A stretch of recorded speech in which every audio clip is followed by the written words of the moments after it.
الرجال قوامون على النساء بما فضل الله بعضهم على بعض وبما أنفقوا من أموالهم. وقال رسول الله صلى الله عليه وسلم: لو امرأة أحدا أن يسجد لأحد بغير الله لامرأة أن تسجد المرأة لزوجها أو كما قال عليه الصلاة والسلام. الله جل جلاله أما نواله وحده لا شريك له مپو مهاكنا ميوي بابو نپا أويبسنبو اللهنا كنبدا توبدا وخل خنثبا ngamba haibasingba suba nomba kanba जिम्मादार ओइबा ngamba दायित्व लौबा ngamba risk पुबा ngamba अथोइबा अहेनबा अमा ओइना सेम्बी अल्लाहना नुपीदगी हेना थोइना मरमदुना नुपा नुपी अनीमकी मरक्ता अल्लाहना नुपाबुना हेना दर्जा वांगहल्ले नुपी सिंगदगी मदुनबु नुपी सिंगी मवा ओहल्लिबनी शौहर ओहल्लिबनी नुपा ओहल्लिबनी अल्लाह ना कुरान दा रिजालु कव्वामुना अला निसा नुपा सिना नुपी सिंगदगी हेना मजबूत ओये कनब हेले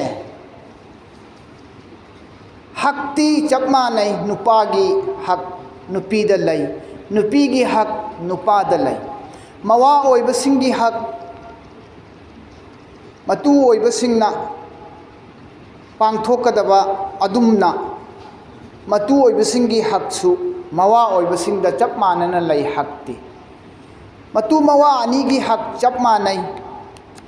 अदुगी हकतु नत्तबदा अल्लाहना नुपासिंगदा चौबंगनबा खरे हेलहल्ली नुपाना मपान थोई नुपीना पुबा थांबा ngамोइदबा नुपीना थेंगनबा ngамोइदबा नुपीना मायोकनबा ngамोइदबा थबुक थौरम कया कया नुपाना माइरोंग याय मायोक नै नुपीना मपान थोकबा यारा थोगा तौबा यादबा थबुक नुपासिंगना तौई अमसुंग इमुंगी लांजाव युमगी लांजाव औलाद की मचा मसूगी योकपगी मतुबु योक थाकपगी मतुबु सेनबगी खर्चा पुनमक्की दायित्व रिक्स अल्लाह ना नुपाद सिन्नयेब मसी नुपीना लोइना ngamba natte नुपाना तौरिबा सुमना हो अदुना मरम ओइरगा अल्लाह ना कुरान ए पाकता नुपा सिंना नुपीदगी हेना वांगहल्ली था अर्रिजालु कव्वामुना अला निसा नुपा सिंना नुपीदगी हेलहल्ली दर्जात वांगबा बिमा फद्दल अल्लाहु बअदहुम मरमदी कईगिन कांद अमना अमदगी हेना मतिक मगुल वांगबा हेना येब मतांग मतांगी मतुंगिन्ना मफम मतमगी मतुंगिन्ना अमना अमदगी हेली थाक वांगबा हेना हल्ली अल्लाहना इमुंग मनुंगी कुपसु कुपनोम इमुंग मनुंगी अवातपा अमसुंग औलाद की यंगसिनबा औलाद को सेम्बीबा साबीबा असिना कनाना नुपीना नुपीदने हेना सी फजिलत लेहल्ली नुपीने इमुंग मनुंगी थबु इंखांग सुबा मवा मपुरोबिगी मवा मपुरोइबने लमजाव थोखिबा मतमदा मपान थोखि मतमदा इमुंग मनुंगदा लेहौरिबा मवा मपुरोबिगी मान दौलत लुपा पैसा मवा मपुरोबिगी औलाद सिना चिंगबा येंगहौरिबा सेनहौरिबा नुपी सिंगसिगी सवाब नेकी अमक नुपादगी हेली महोइना चावबा हेल नुपी सिंगना सवाब चाव सिगी दायित्व सी येंगसिनबगी मरमदगी नुपी सिंगदना अमक दर्जात हेलहल्ली मपान थोंगदा मपानदा अमक थोखरगना नुपाना पुसिल्लागा पिचरीबा पिथईबा नुपाना पुसिल्लागा मचा मसुगी खर्चा हुल्लीबा नुपीना तौबा ngамदबा मपान थोगा तौबा ngамदबा नुपाना तौरकलीबा होनरकलीबा चेन चोंगईबा मयाम सिगी दायित्व रिस्क पुनमक नुपाना लौरिबसिगी येंगागा नुपाना अमुक हेलहल्ली व बिमा अनफकु मिन अमवालिहिम मखोइगी मानसिंग अदुदगी खरस तौई नुपासिंगना मखोइना सुजरीबा तांजरीबा फंगलकलीबा मान दौलतसिंग अदुदगी अमक खरस तवेब अदुगी मरमदगी नुपासिंगना थाक वांगबा हेलहल्ली नाकल अमरोमदा मरम अदुना नुपा हाइबसिना कया मतिक मतिक मगुन चावी नुपी ओइबसिंगी मथक्ता कयाम यामना मतिक मगुन चावी हाइब मतमदा अल्लाह की नबी सल्लल्लाहु अलैहि वसल्लम हाइदो पिरमी लौ इमरातुन अहदन अय यस्जुद लि अहदिन बिगैरिल्लाह करिगुंबा अल्लाह नत्तबदा अतोप मीदा सजदा ताब करिगुंबा यारंब तारबा नुपी सिंगना अदु अरगदी अल्लाह नत्तबदा अतोपदा सजदा ताब यारमलगदी नुपी सिंगदा हुकुम तोरमगदबनी मदुदी अयस्जुदल अय अंतस्जुदल मरअतु लिजौजिहा नुपी सिंगदा हुकुम तोरमगनी नखोइगी नवा नपुरोइबदा नुतीगी सजदा ताव खुरुमोय मवा मपुरोइबगी हक कयाम यामना चावी मागी नुपी ओइबसिंगी मथक्ता मवा मपुरोइबसी नुपी सिंगी दमक्तदी युम मदुगी निंगथौनी युम मदुगी राजानी अल्लाह की नबी ने हाइदो पिरमलिबनी मसी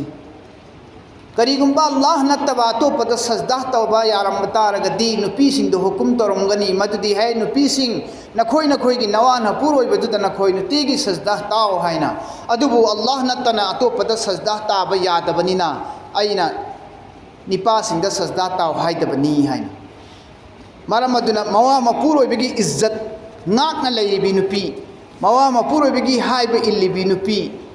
मवा मपुरोइबगी हक अदा तौरिबी नुपी मवा मपुरोइबगी चिंदा पौदानद्रिबी नुपी मवा मपुरोइबगी मियोट मिनाइद खांगिबी सबर तौरिबी मी नुपी महाकी दमक्तदी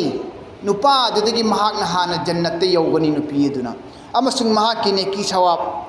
हाइनिंगाई लेतना नुपादगी मखोइना हेना या चाउना फंगे मरमदुना नुपी सिंगना पुंसीगी युम्बालोन मसक खंगना युम पालब मतुंगदा मवा मपुरोइबगी हक अदा चुमना तौब तारबदी मखोइदगी हेना मराइबक फबी जन्नती नुपी अमा फोगो लैरोय मखोइसि जन्नत की हुर सिंगदगी से हेना मति मगुन चाउगदोरिबनी नुंसीजरबी माय बेनी चेचन सिंगना खंगदबनी मदुदी युम पालबगी मतुंगदा नुपीगी पुंसी अमनी युम पांद्रिंगैगी ममांगदा इपा इमागी मयुमदा लैरिंगैदना नुपीगी पुंसी अमनी इपा इमागी युमदा लैरिंगै मतमदा चानिंगबत चाय सेनिंगबत सेली इनिंगबत इल्ली लैनिंगबा मोंगदा लै हिपनिंगबा मोंगदा तुमनिंगबा मोंगदा चानिंगबा मोंगदा चा सेतना लै इपा इमागी युमदा लैरिंगैददी अहावबत चाय फजबा तांगबा सेनिंगबत सेली चनिंगबा मफमदा चटली तुमगेरा हिपगेरा आइगे अपामबद खुशी तौरगा लै नुपी ओइबसिंगना ममा मपागी मसाइगोंदा लैरिंगैदा सिना पुंसी मखल अमनी नुपी सिंगी पुंसीगी तांकक अपा ममागी मयुमदगी हेक रुखसत तौरगा थोखिबा निका सोलगा मवा मपुरोबिगी मनाक्ता चटखिबा मतमदना अमक्का हक अमनी मखोइगी पुंसीगी पुंसी मरेल अमनी अदुदना अमक्का युमद लैरिंगैगी पुंसी इमा इपागी मखादा लैरिंगैगी पुंसी मरेन अदुमाइना लेनबे यारोय पुंसी महिंग अदुमाइना हिंगबे यारोय मवा मपुरोबिगी मनाक्ता चटखरबा मतुंगददी तोंगानबा टॉप टॉप पुंसी मौंग अमनी युमद लैरिंगैदना इमा इपागी हक लैरंबनी मयुम पानखरबगी मतुंगदना मवा मपुरोबिगी हकना हेना चावी मपा ममादगी नुपी ओइबिसिंगी दमक्ता मवा मपुरोबिगी हकना हेना चावेबा नुपी ओइबिसिंगिदी मसी खंगना नुपी सिंगना पुंसी लेंगदबने मरम अदुना नुपी सिंगना मवा मपुरोबिगी युमद लाक्लबगी मतुंगदा युमदुदा लैरिबा मवा मपुरोबिगी युमदुगी इज्जत असे महाकना ngakkadabani नुपी अदुना मवा मपुरोबिगी मान युमगी नुपीना सेनगदबनी मवा मपुरोबिगी औलाद युमद लेहौरिबी नुपी महाकना सेनगदबनी औलाद पु सेमगदबनी सागदबनी मरमदी औलाद अदुगी मदरसा मचा अदुगी पिकलिबा मचा अदुगी मदरसा स्कूल सी ममागी तंपाकनी मरम अदुना मचा अदुबु खुजेंग पालोइनना महाकी तंपाक्तगी अफब तरबियत तौबीरे हरगा अफब मौंग ताकपी तंबीरे हरगा चौरकलबगी मतुंगदा highway इनबा mapa mamagi hak adah taubu ngamba seba taubu ngamba asengba aulad ama oihandanabigi damakta piklingai di hauna mama asina achaubu ozagi role ama lauraga mamagi tampaktagi school amagi saktamgum madrasa amagi saktamgum oihallaga aulad adubu macha adubu senabase yumgi nupi adugi hena chaun hak lai maram di nipa haibasidi macha aduga lapthokna khare nupi duga lapthokna raga mapan thoga sururabani talurabani mahakti yumda hanjalakpa natte lehauri badi angang aduga mamani maram aduna mamadana hena madugi daita du chauna lai mong asum tawduna nupi oibasingna mawa mapuroi bigi aulad pu yokpa senaba semba saba aduga mawa mapuroi bigi man daulat pu senaba amasuni yum adugi izzat ngak kannanaba senaba asi nupi adigi mathakta tangai phadaba chauba hak amane amasung mahaki nupana leitaba matamda mahaki izzat masana senajaba se nupi adigi mathakta faraz ain ne masi faraz ne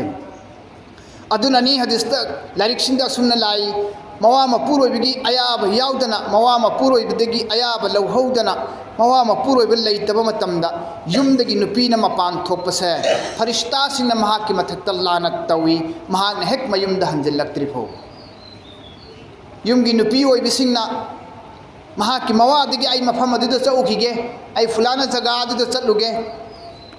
iche khoida chauge ini khoida chaukige haina ayaba laudana mawa mapuroi be khanghandabida yumdagi mapan thokibase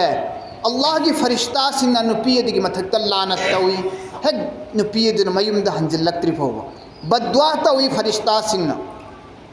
mahakna hek yumda hanjillaktri phauba farishta singna lanat taweba adu taragadi nungsijarabi mai beni che chan sing aikhoi gi hujiki nupi singna che chan singna yumdagi mapan thoiba yumdagi chatliba thoiba mong matau mayamsi kayam yamna onare yengu kayam yamna onare nupa angang na bo hek yumdagi thokre harabdi makhoi su thokrani karam kanda hanjilakani horenda chak thongma matam hoyar kanda hanjilakani nimi chupa ma thoni laikai de leiruni dunya punamakki chiron chikha liruni dunya punamakki phattabawari punamak linaruni sanaruni beparda da chakkhini thokhini yumdagi mapan aduga karai karai duna yauba yaba yauroni phamuba yaba phamurani chaningba jaga da chatlurani aduga hanjilakadori neba si hojikkan gi nupi singda ayam boina thoklaklaba maram aduna ni lambi sorokta nupi na nupa dagi masing yamaisi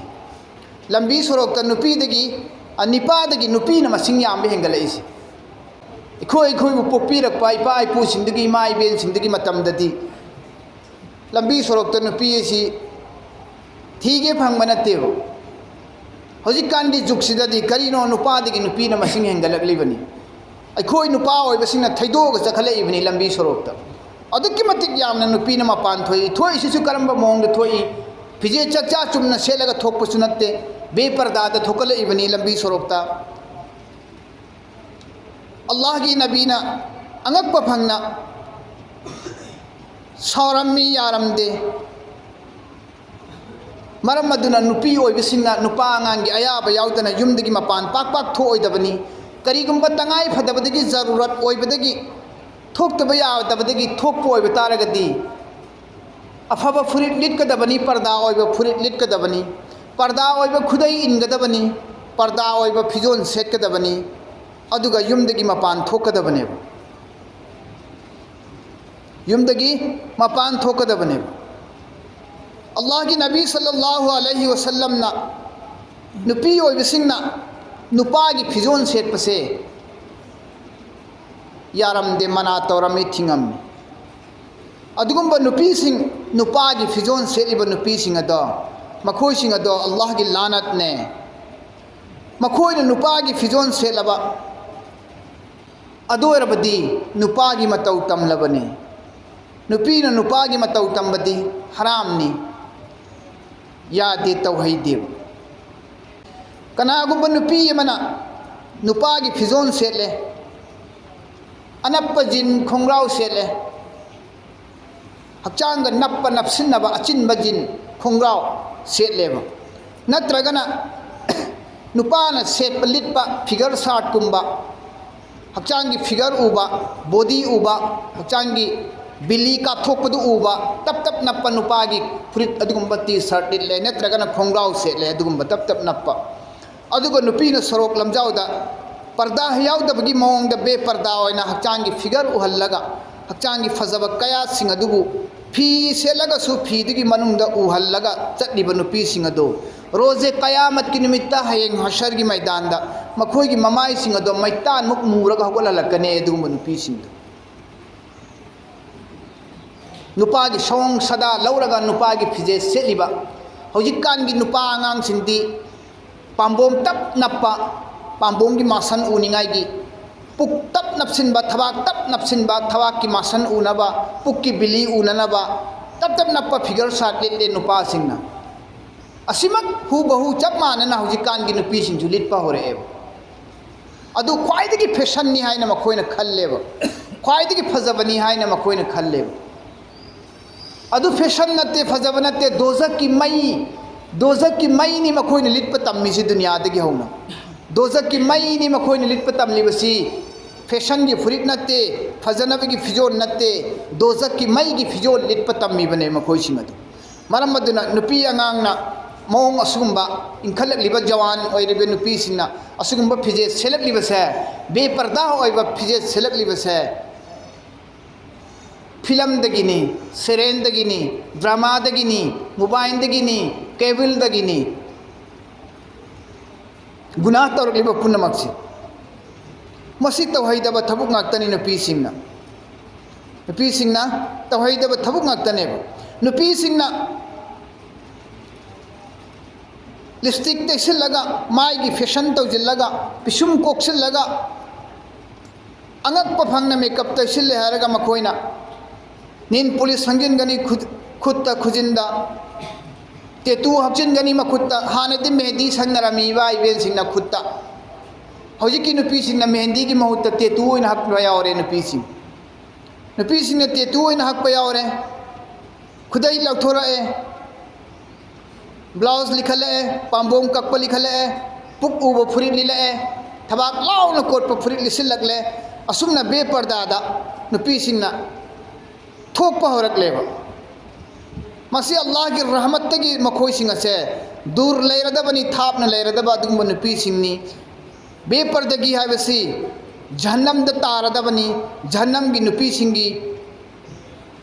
अलामतनी खुदमने अलामतनी खुदमनी अदुगुम्बा फिजोन दो सेलगा अदुगुम्बा makeup तो तौरे हारगा मखोइना मनम नुंसीबा थाव तेजिल्ले मनम नुंसीबा cream तेसिलगा लंबी सरोक तो चटले मखोई की cream दुगी मनम मखोई की हेमानी पाउडर दुगी मनम मखोइना तैरिबा लोशन दुगी नुंसीबा मनम मखोइना परफ्यूम चाइरिबा दुगी मनम दु कनागुम्बा पखंग मचा मना कनागुम्बा नुपा मना लंबी दे चलिबा नुपी दुगी मनम दु हेक नमखिबा नुपा खुदिंगमकना महाक मोंदा रेप तौबगी गुनाह नुपी दुनु पुगनेब महाक मोंद जिना तौबगी गुनाह फंगनेब महाक नुपा ताराना मेकअप तौरगा लोशन मनम नुंसीबा क्रीम मनम नुंसीबा तैरगा परफ्यूम चाइरगा चलिबा नुपी दुगी सम्मगा चटमिनब मतमदा थैनब मतमदा नुपा ताराना मनम नमख्रेने महाकी फजबदो नुपा ताराना मंगोंदा जिना तौबगी गुनाह फंगनी नुपा यांखैना मनम नमख्रेने नुपा यांखैना मंगोंदा जिना तौबगी गुनाह से नुपी दुनु फंगनेब नुपीदुना आजाब फंगिबा नुपीदुना गुनाहगार ओइरिदुगी मरमनबु मपा ममा चेनरकनेबा मक्का मसाबु अदुगुम्बा मोंगदा लंबी सरोकता थादोकपगी चलहनबगी इस्लामना नुपीसिंबु योमसिलगा कुपसिलगा थमगदबनी इमुंगदा लेहनगदबनी पर्दा ओइना लेहल्लु करिगिनो हाय मतमदा मखोय मोंदा सि ओटप नत्ते नैबा नत्तेबा नुपीबु पर्दादा थमहल्लिबसे युमगी मनुंगदा लेहल्लिबसे ओटप नैबा नत्तेबा मसी नुपीगी इज्जत पु कल्लिबनेबा नुपीगी इज्जत पु कल्लिबनेबा नुपी हाइबसिदी इज्जत लैबा पोटनेबा अतांगबा पोटनेबा जन्नत की हुरदगी हेना तांगिमेबा नुपी एसिना फखरबदी जन्नत की हुरदगी हेना थाक वांगेबा नुपीसी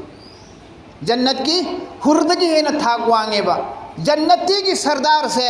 हुर्नो ओइगदब नत्ते जन्नत की हुर्नो ओइगदब नतिए नुपी न ओइदर में इंसान मियोइबा नुपी न ओइदर में जन्नत की सरदार से अदुदी जन्नत की हुरदगी हेंद्रिब्रा मति मगुन चाउबा नुपीना जन्नत की हयेंग लुचिंगबी होइगनेबा सरदार होइगनेबा जन्नत सेमगा थमग्रिबा अल्लाह सेमगा थमिबु हुर नुपीदो अदुना जन्नत की सरदार होइरोएबा अखोइगी मुसलमान नुपीसिना जन्नत की सरदार होइदोरिमेबा कयाम यामना मति मगुल लैखरे अंगोदोय तारगति असि यामना मति मगुल लैरबा जन्नत की सरदार होइरबी नुपी असे मखोय असिनाने मखोय असिना कुपसिन खाइजिन तौदब तारबदी मखोय असिना कुपसिन खाइजिनबा तौदब तारबदी बेपर्दादा चलप तारबदी गुनाह यामना चावे दोजक की आजाब मायोक नरुगनी मखोय सिंह अदु मरम अदुना ने मखोय सिंह असे पर्दा लैबे फिजोन सेटकदबनी मखोयना खुदै लौथोगा संबुन वांगना पुंखटलगा ऊट की मनमदा तोंखटलगा लैबा दुमाय तौना संबोंबी वांगना पुल्लगा लंबी सड़क चटपा है अल्लाह की आजाब ने अल्लाह की आजाब फंगनी मखोय सिंह अदु मरम अदुना फजना शरीयतना मखोयबु युमगी लैतेंग ओइना थंबीरिबा जन्नत की सरदार ओइना ओइहनबीरिबा सिगी मतुंगिना मखोय युमगी मनुंगदा लैगदबनी मखोयदी ममल लैबिनी इज्जत लैबिनी अतांगबिनी अतांग पोट असितबु उपु मनुंगदा लोसिल्लगा थंबनिदो अतांग सना अतांग हीरा अतांग डायमंड से अलमारी मनुंग गोडेज मनुंग हापचिल्लगा थम्मी अदुरसु पेंददना मका अतांग बनी सनानी डायमंड नी हीरा नी मांगखिनेनने अलमारी दुगी मनुंग अमका बॉक्स मचा अमसुम का हापकनी बॉक्स दुगी मनुंग अमका हापचिल्लगा थम्मी दरकार होय मतमदा लौथोगा पुथोगा सिन्नै लैतेंग ओइना हो अतांग पोटपु अखोइना अलमारी मनुंग थम्बगुम बॉक्सी मनुंग हापगा अखोइना थम्बगुमना नुपी है सनादगी हेना तांगेबदुना नुपीसिसु युमगी मनुंग लैतेंग ओइना लैगदमेब कुपसिल्लगा अतांग पोट अखो हुंदो थमदेदना कैसो सना लुपा से ओ अदुमाइना नुपीसिसु अतांग पोटनी ममल लैबनी जन्नत की हुरनी मखोइसु इमुंग मनुंग लैगदबनेब इमुंगी लैतेंग ओइगदबनेब मखोइसि नुपा आंगांगी लैतेंग ओइगदबनेब अतोपगी एंगहन्नबगी नत्तेब मोंग अदुम तौदुना आइगी नुपी आंगांगदा कनागुमना मिजेंग नत्तब एंगम तारबदी अखोय लैब ngamde मीदुबु फूननबा हाटननबा कोइतान ताने अखोयना आइगी नुपीदा मिजेंग नत्तब एंगम्मे आइगी नुपीगी एंगहैदबा जगादा फजबा मफमदा कया छिंदा नंगना एंगी नंग करिगिनोना अखोयना मीदुबु हाटननबा फूननबा होटनयेबा मीने येंगुरगदी अखोयना अखोयगी तु इचादु फ्रीदा ब्लाउज अकक लिहल्लगा थबाक लाउन कोट लिहल्लगा पांबोम कक लिहल्लगा पुक उब फिजोन सेलल्लगा अखोयना इसाना थोगनबदुदना अखोय कैसु हाइदे अदुदा मी पुनमंग येंगहल्लिमेबा अदुदना करीम हाइदेबा हाइब्रने कोय कैसु हाइदेबा मरम अदुना अखोयनी यामना चेक्सिनगदबदी अखोयगी नुपी आंगांग सिंगबु दीनगी मचु चुहनसी पर्दागी सिस्टम लेहनसी नुपा आंगांग सिंग दोरदा तौनहल्लोसी लंबी सड़कता नुपा आंगांगा तो तिन्हल्लोसी हाँ अदुमाइन तौदना नुपा आंगांगा वरी सानबा नुपा आंगांगा मरुप सेंबा बॉयफ्रेंड सेंबा नुपा आंगांग सिंगा इमानबनी हाइना तिन्नबा तोना तिन्नरगा लैबा अदुगा बेपर्दादा चटमिन्नबा खोटमिन्नबा फमिन्नबा वरी सानबा लंबीगी मत्ती मसीदा मोंग असुमना नुपी आंगांग सिंगना लेरकपसे हयेंग कयामत की निमित्ता मखोय सिंगदो अल्लाह तबारक व तआलाना मखोय की थबाक सिंगदो अदुदा हुकायरगा दोजक की मैना हुटलेदना दोजक की परैना हुटलेदना अदुगा मखोय की थबाक सिंगदो दोजक की जोलिंग कोलिंगना जिंजूरना दोजक की योलिंग कोलिंगना मखोय की थबाक तो हुटलगा यालगा हयेंग दोजक की मैदा थमगनेब नुपा आंगांगा यामना तोना तिन्नबा नुपी आंगांग सिंगसी मरम अदुना अखोय खुदिमकना अखोयगी नुपी आंगांग सिंगबु इज्जत लैना युमगी लैतेंग ओइना ईमान लैना पर्दा लैना अवा मपुरोइबिगी हक मसक खंगना नियम चुमना युमदा लैब तारबदी मखोयगी दमकता अल्लाह तबारक व तआलाना जन्नत की हराव पाउजेन पीरिबनी मखोयगी दमकता अदु नत्तब तारबदी मखोय दोजक की सिंग ओइगदोरिबनी दोजक की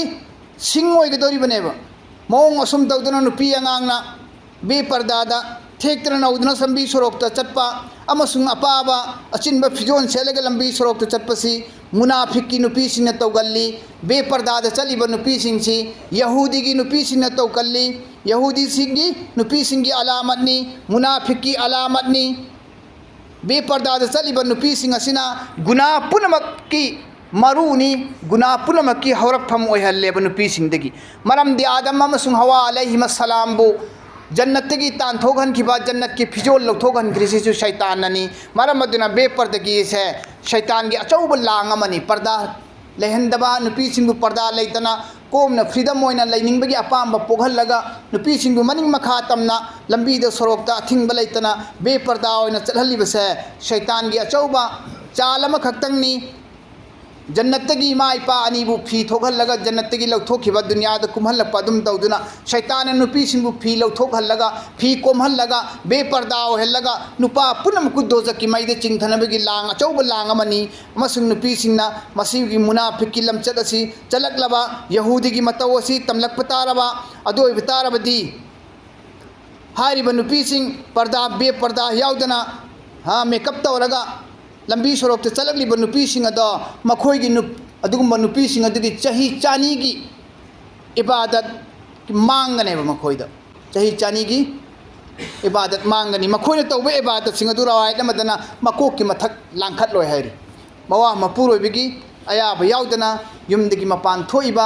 मवा मपुरोबी अयाब यादना बेपर्दा चलीब थोब अवा मपुरोबी इतात तौद्रीब नुपी मखोगी इबादत मकोक्ति की मथक लाखलो आसमान मथक यौखलो मखोगी इबादत कबूल तौरोना लाई कनागुम नुपी अमना महाकी नुपा खकना नुंसीबिनबा महाकी मवा मपुरोबनी याबिनबनी हाइदुना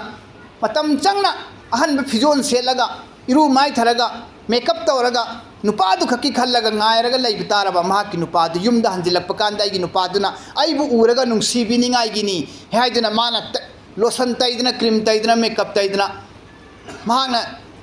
leibitarabadi kera nauraga leibitarabadi mahaki nupaduna hanjilakpa kanda mabu uraga thamoisi ingdharaba ha nupaduna nungsibinabigi yabinaba khaki dama khallaga nupadugi khallaga taina andana ke na utarabadi चाही चनी युंगी मनुंगदा ना फले बादत तौबगी सवाब फंगनेब नुपीदु मवा मपुरोबि खकी खल्लगा तैना लगनबु चाही चानी इबादत तौबगी सवाब फंगनेब नुपीदु सिगी ओना तैनबद नुपीदुना थोखरगनबु माकी इबादत न अल्लाह न कबूल तौरोयब अल्लाह तबारक व तआला ना इखोय खुदिंगमकपु इखोयगी चे चनसिंग इखोयगी माई बेलसिंग इखोयगी तुई चासिंगबु अल्लाह तबारक व तआला ना हेंगत थोयगत नामल तौबंगमबगी तौफीक पिनबि बोइसनो